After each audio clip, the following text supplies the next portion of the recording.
Soyons à l'écoute de l'esprit tout au long de tout ce programme.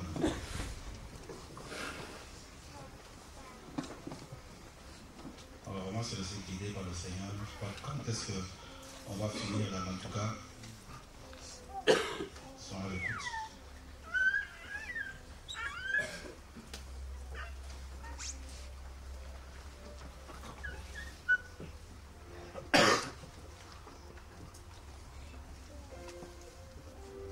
Il rentre dans cette synagogue, on lui donne le livre du prophète Ésaïe. Les prophètes annoncent les prophètes. Ésaïe l'a annoncé. Je veux que vous compreniez une chose, vous qui avez peur de Satan, les démons, parce que dans vos familles, il y a des sorciers, vous avez peur d'un... Mes amis, il ne faut pas avoir peur. Ceux qui ont peur ne connaissent pas Dieu, ceux qui ont peur de Satan, les démons, de tout. Ceux qui ne connaissent pas le Seigneur tout simplement. Et c'est pourquoi je vous dis que soyons sensibles.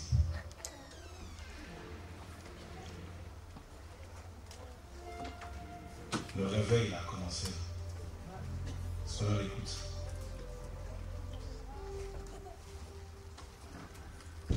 On lui remit le livre du prophète Ésaïe. L'ayant déroulé, il trouva l'endroit où il était écrit.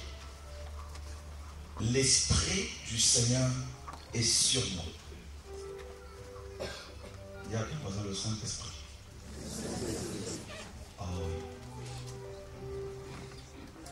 Quand l'Esprit te saisit, tu deviens une autre personne. Comme Samson. L'Esprit du Seigneur est sur moi.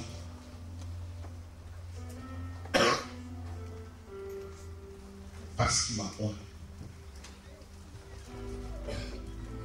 La différence entre Jésus et Bouddha, c'est que Jésus a été oint. La différence entre les religieux et Jésus, c'est que Jésus a été oint. La différence, mes amis, entre le pape et Jésus, c'est que Jésus a été oint.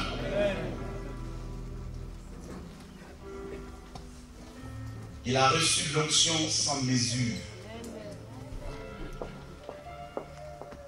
Il a reçu l'Esprit sans mesure.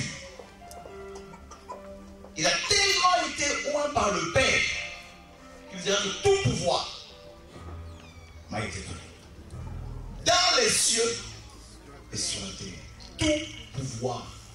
Il n'a pas dit quelques pouvoirs. Tout pouvoir. Lorsque le Père va oindre son Fils, le Fils, il a reçu l'onction sans mesure. Jésus est le Tout-Puissant. Mes amis, si le Tout-Puissant te oint, s'il t'envoie, qui peut se mettre sur ta route?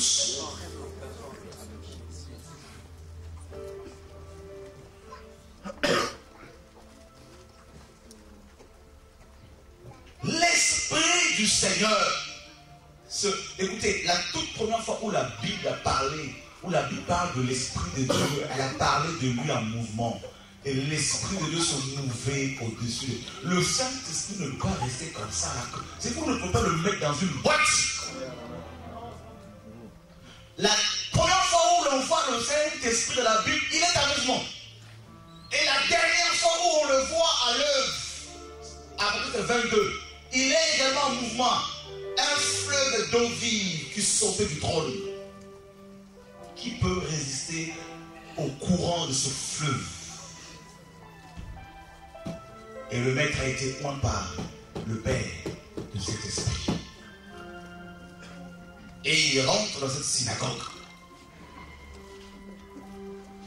La Bible dit, il dit que Dieu m'a oint pour annoncer la bonne nouvelle aux pauvres. À cette époque-là, il n'y avait plus la bonne nouvelle. Il y avait l'évangile qui a mené les gens à la dépression. Les pharisiens n'avaient plus de message. La vérité avait disparu. Et rappelez-vous bien que pendant 4 siècles, il n'y a pas eu de prophète. Entre Malachie et Matthieu, quand Jésus va venir, ça faisait 4 siècles qu'il n'y avait pas de prophète. Ça veut dire que pendant 4 siècles, il n'y avait pas de message. L'absence de prophète, c'est l'absence du message. Parce que les prophètes ont le message du temps.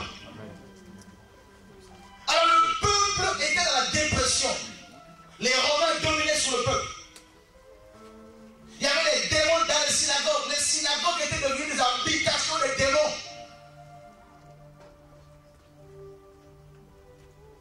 Et tout le monde attendait la bonne nouvelle.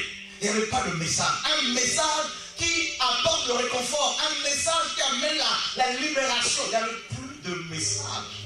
Le seul message qu'il y avait, là, si vous lisez Matthieu 23, c'était la dîme, les offrandes.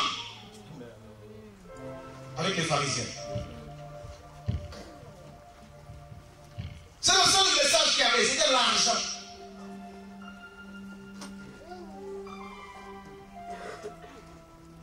Le temple même était devenu la caverne de voleurs. Il y a des pharisiens qui avaient trouvé un moyen de faire des affaires dans le temple. Les changeurs de monnaie, les vendeurs de pigeons. Ils avaient trouvé des combines pour pouvoir se faire de l'argent sur le dos du Seigneur. Mais la vérité avait disparu. Est-ce que vous comprenez? Est-ce que vos yeux s'ouvrent un petit peu là? Alors Jésus arrive dans cette atmosphère où le peuple était arnaqué.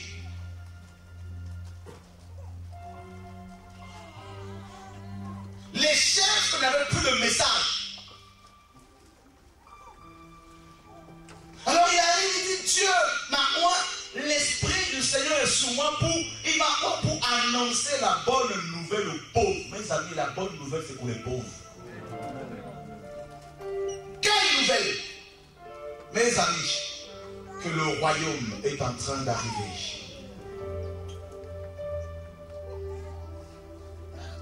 Regardez notre génération, comment les gens sont dépressifs.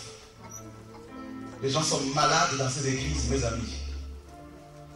Malades, là où Dieu est censé être glorifié. Là où il y a Dieu, il n'y a pas la dépression.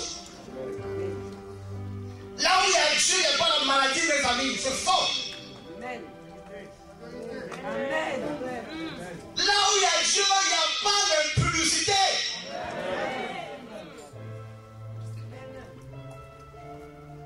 La vérité avait disparu. Les gens cherchaient la bonne nouvelle. Où est le message? Où est le message? Qui prêche la vérité? Les gens pleuraient, les gens souffraient. Les malades étaient dans leur maison. Et les synagogues, les démons avaient élu domicile dans les synagogues. Quand les pharisiens prêchaient la parole, les démons acclamaient.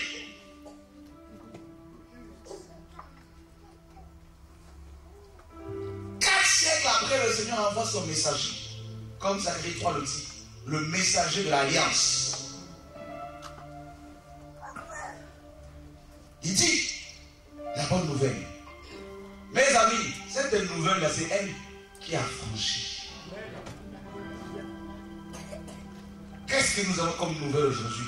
Quand vous allumez la télévision, guerre, famine, crise économique, tout est fait pour vous démolir, pour vous démoraliser, mes amis.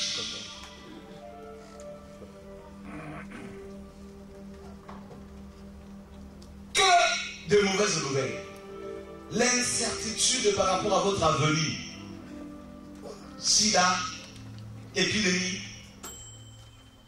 vache folle, chômage.